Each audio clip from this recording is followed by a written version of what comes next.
Hi hello sister அம்பேஸ் எல்லோரும் வணக்கம். So கடையெல்லாம் ரொம்ப ஒரு மாதிரி இருந்துச்சு. ஸோ க்ளீன் பண்ணேன்னு சொல்லிக்கிட்டு இருந்தேன். அதனால தான் சார் க்ளீன் பண்ண ஆரம்பிச்சிட்டு இருந்தேன். கொஞ்சம் உடம்பு சரியில்லை. ஸோ பாப்பா தூங்கிட்டு இருக்கும்போதே கடையெல்லாம் கொஞ்சம் கொஞ்சம் க்ளீன் பண்ணி வச்சா தான் க்ளீன் பண்ண முடியும்.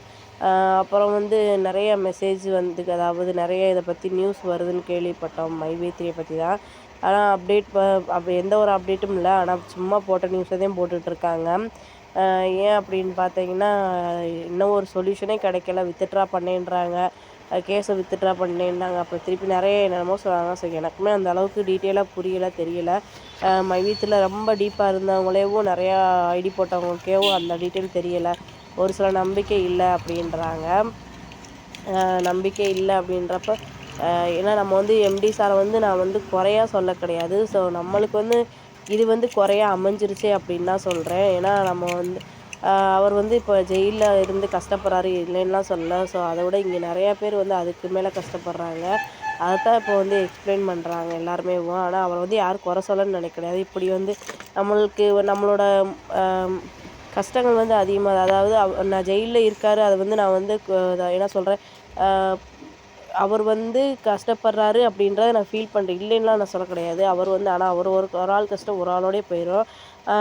அதுக்காண்டி நான் வந்து அவர் கஷ்டப்படட்டும்னு நான் சொல்லலை. அவர் வெளியே வந்தால் எல்லாரோட கஷ்டம். ஆனால் நம்மளை பொறுத்த மட்டும் நம்ம குடும்பத்தில் ஒரு ஆள் கஷ்டப்படாமல் நம்ம குடும்பமும் சேர்ந்து பாதிக்கும் அப்படின்னு தான் நான் சொல்ல வரேன். தயவுசெய்து இது வந்து ஏதோ ஒரு வந்து தப்பாக தெரிஞ்சுன்னா தென் கொஞ்சம் கோச்சிக்காதீங்க. ஏன்னா உண்மை நிலவரம் அதான். ஏன்னா அவர் ஒரு ஆள் பாதிக்கிறதுன்னு கண்டிப்பாக அது வந்து கஷ்டம் தான். ஏன்னா நம்மளுக்காக தான் அவர் போய் இருக்கார். அதை நான் தப்பு சொல்ல விரும்பலை. கண்டிப்பாக நம்மளோட திருப்பி அதுக்கான பெனிஃபிட் கிடைக்கும் அப்படின்றக்காண்டி தான் போய் உட்காந்துருக்காரு.